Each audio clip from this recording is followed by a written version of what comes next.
Good day, everybody. The 17th. No, it's the 16th of May, 2026. We're going to get into the inventory. 722 total active units for sale. This is going to be single family residences, condominiums, townhomes, all Santa Clarita Valley cities.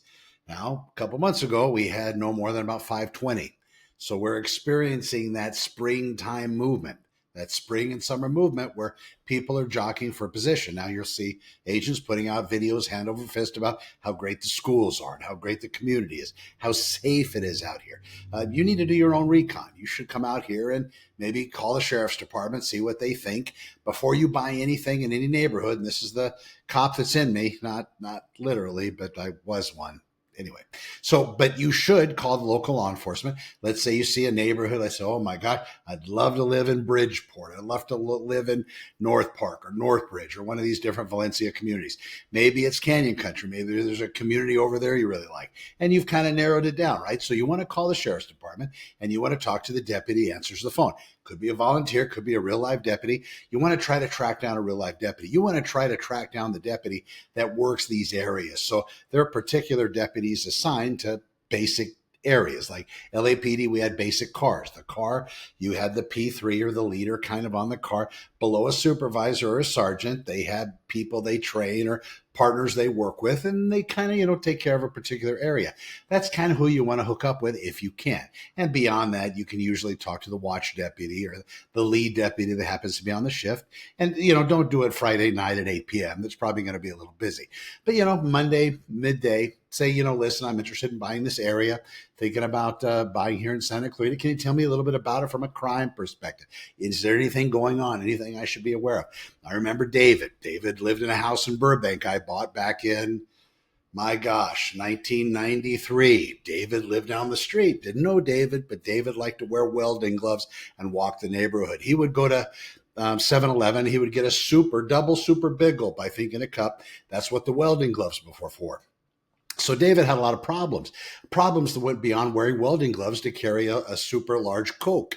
A Diet Dr. Pepper, I think, is what David told me that one time he was yelling at me. So again, that's David. If I would have called Burbank PD and said, hey, I'm moving on this address on Magnolia, can you tell me a little bit about the neighborhood?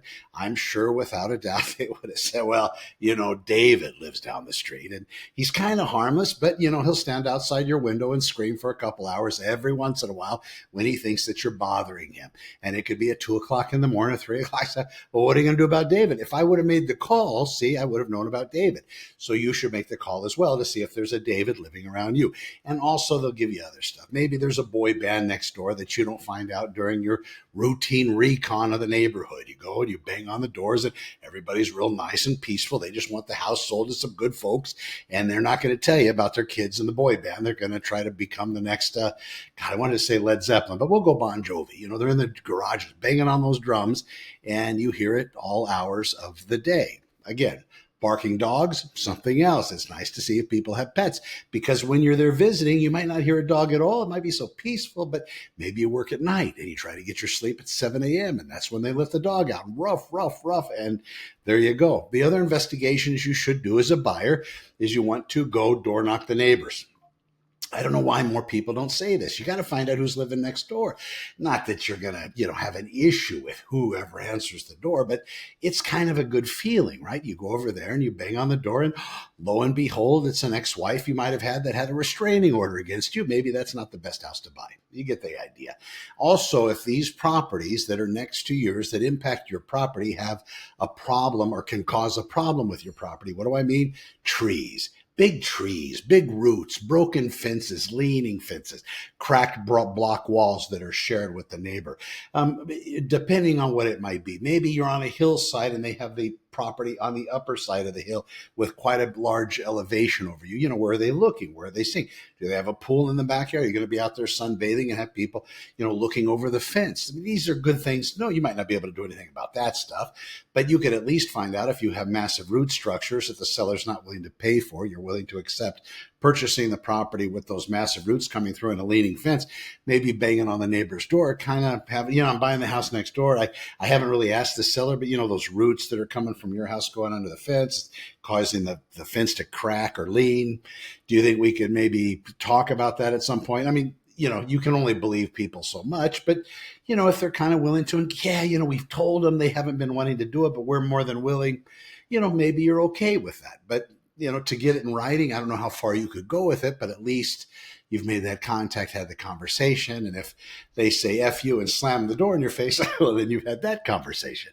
These are investigations you want to do as a buyer. I don't represent buyers. I represent sellers. I'm a sellers only agent, sellersonlyagent.com. But if you want a referral to a buyers only agent, please reach out. But these are some of the things that I have no vested interest into this, but even buyers on my sellers residences, they'll be represented by another agent 100% of the time to keep my sellers on one side of the equation.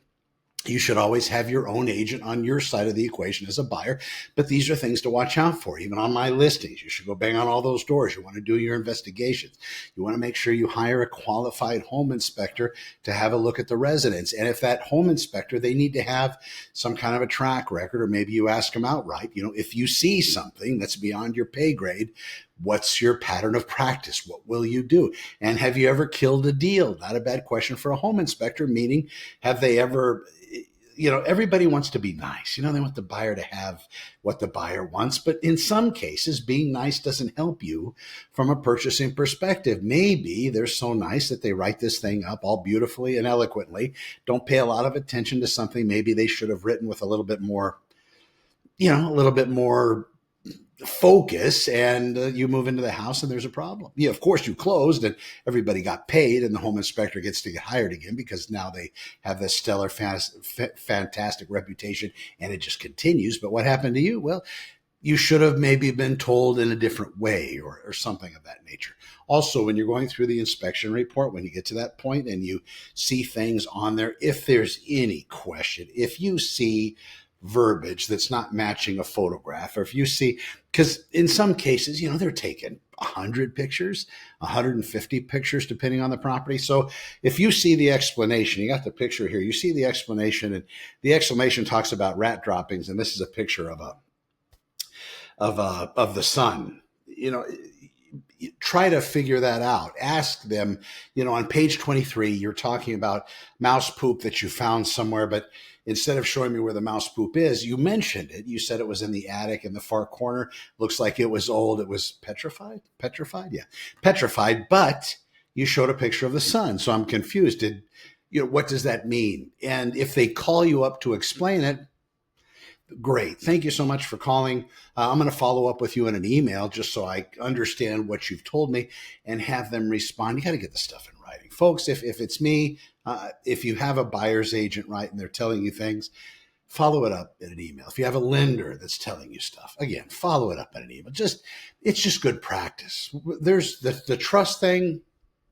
It is what it is, right? I mean, if this is a relative, make them put it in an email twice because, they really get you. But again, watch out for yourselves. Be good to each other. You want to see more, you can go to sellersonlyagent.com. And also, I'll close with this right now. A whole bunch. It hasn't been this high in a while. 22 coming soon listings. These are 22 properties that haven't come on the market yet, and they will. They go from the low point somewhere looks like $679,000. At the high end looks like 1.5 million, 1.9 million. Looks like the high end of this one in Castaic there. So these are coming soon listings. These are houses that you're not going to see on the syndication systems. These residences, per the policy in place, have to be emailed to you. Is that a game to get your email? Well, that's just the way it works.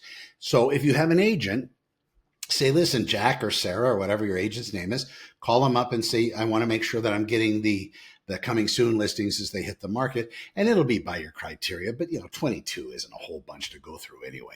The problem is you want to make sure that your price is dialed in. You don't want to see stuff too much more expensive than your price point, unless you have this fantastic, what's it called? Discipline, right? If you have really good discipline and you see a property that's priced higher than your affordability and you're not going to jump on it or go for it or try to get in over what you're able to chew, then okay, good for you. Most people can. It's probably good to stick within your particular comfort zone or price range. And if the lender's telling you qualify at this amount, and you look at that payment, all in payment, mortgage, the mortgage, the interest, the principal, your insurance, whatever that might be, because that whole game has changed as well. You want to get that looked at early. If you're buying a residence, get the insurance looked at quick. Don't wait until week number 3. And we used to do week number 3 all the time. You want to do it right away, because in some cases, if you're standing in a neighborhood and the houses look beautiful, there's not like a whole bunch of shrubbery. The houses are all nice tract style houses, kind of all the same. Yeah. Insurance, it could be a problem. You want to check it early. That's probably part of that beginning process, if depending on time, because you can also do it during your investigation phase of the contract.